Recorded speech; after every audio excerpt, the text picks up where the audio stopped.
మన సొసైటీ సభ్యులకు వచ్చిన మాకి 67,39,385 రూపాయలు. అయితే దీంట్లో 10,000, 20,000 నుండి కూడా మాకు కానటువంటి రైతులు ఇప్పటికీ మిగిలిపోయి ఉన్నారు. ఒకటి చివరి వరకు ₹1,00,000 మార్పు చేస్తామని చెప్పింది. ఎన్నికల కోడ్ రావడం వల్ల ఎన్నికల కోడ్ ఉన్నది కాబట్టి ఎన్నికల తర్వాత అది మార్పు చేస్తామని చెప్పింది.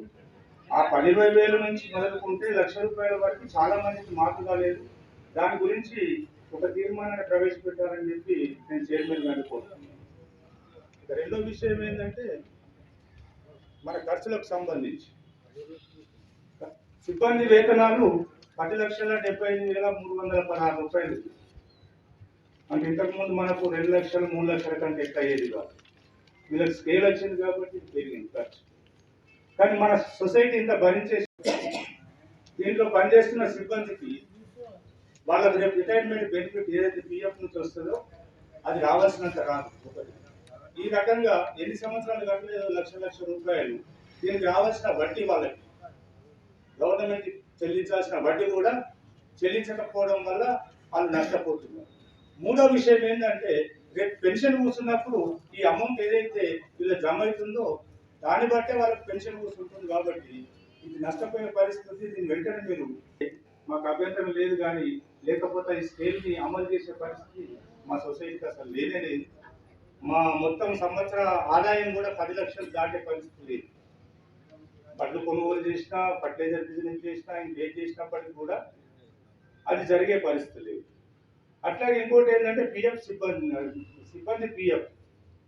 ఇది సిబ్బంది పిఎఫ్ అనేది 10,03,408 కొనుగోలు 1660 బస్తాలు, మొత్తం 1819 బస్తాలు, అమ్మకం 1762 అమ్మినం, ముగింపు నిల్వ 58, అమ్మకం 18, ముగింపు నిల్వ 8.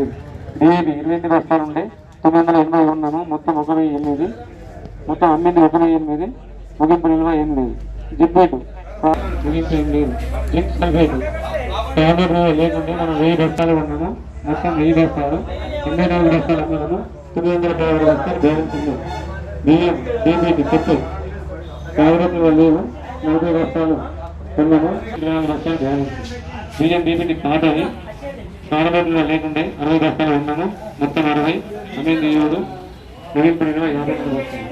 బియ్యం డీబీటీ హెచ్ఎంకి టాబ్లెట్లు లేవు, 20 బస్తాలు, మొత్తం 20, బియ్యం కొన్నది 1,62,500. వ్యాపార ఖర్చులు 99,680. ఇరవై అమ్మకం 76 లక్షల. ముఖ్య అతిథిగా వచ్చేసినటువంటి పెద్దలు, పూజ్యులు, సౌమ్యులు,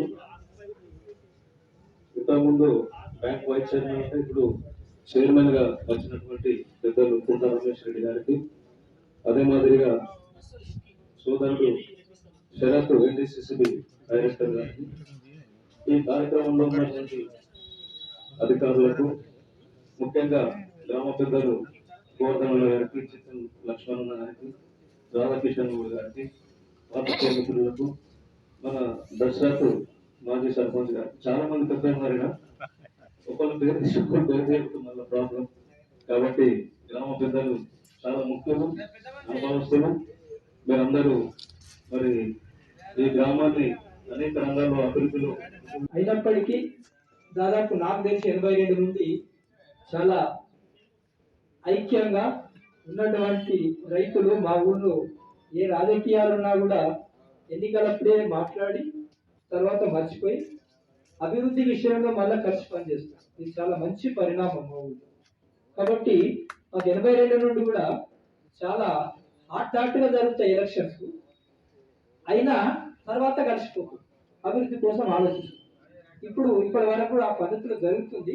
అందరి సహకారం ఉంటుంది, అందరం కూడా సహకరిస్తుంది. అయితే ముఖ్యంగా దీనికి ఆర్థిక వనరులు అనేటివి లేవు.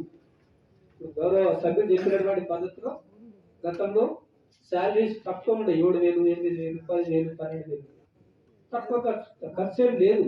ఓన్లీ ఛాయ్ జనరల్ బడి అయితే ఛాయ్ బిస్కెట్ స్వీట్స్, ఇది తప్ప జనరల్ ఖర్చులు ఏముండవు మనకి.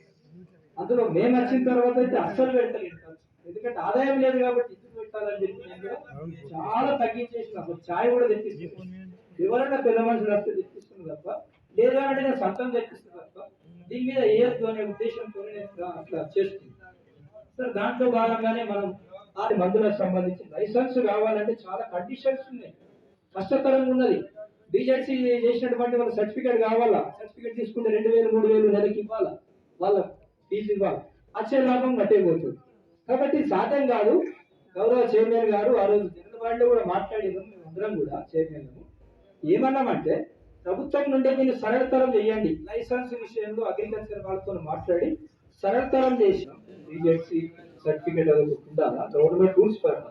నేను అంటున్నా ఏంటంటే మేము జనరల్ బాడీలో కూడా ఈ విషయం అన్ని సమయాల్లో మాకు అండగా ఉన్నటువంటి పెద్దలు గంగారెడ్డి గారు, అలాగే సోదరులు శరత్ గారు, మరియు సొసైటీ మాజీ చైర్మన్లు మరియు మాజీలందరికీ సభ్యులందరికీ నమస్కారం. ముఖ్యంగా చాలా రోజుల నుంచి నరేందర్ గారు ఇక్కడ రమ్మని అడుగుతా ఉన్నారు, కానీ వివిధ కారణాలతో నేను ఇక్కడ రాలేకపోయాను. మరి ఈరోజు నాకు హైదరాబాద్లో ముఖ్య పైన ఉన్నా కానీ మరి నరేందర్ గారికి చెప్పిన ఉద్దేశంతో మరి ఇక్కడ దాకా నేను రావడం జరిగింది. ఈరోజు మొట్టమొదలైతే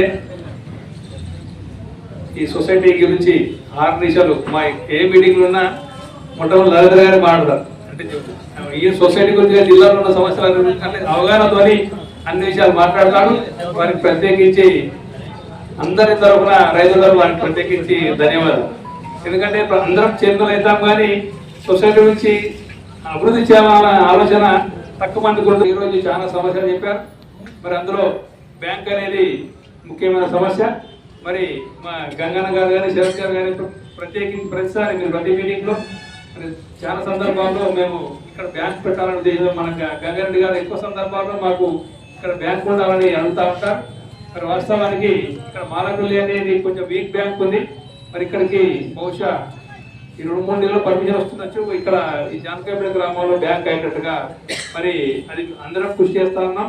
దాని దగ్గరగానే మరి త్వరలోనే బ్యాంక్ ఇక్కడికి వస్తుందని నేను అంచభావం చేస్తాను, వ్యక్తం చేస్తా ఉన్నాను.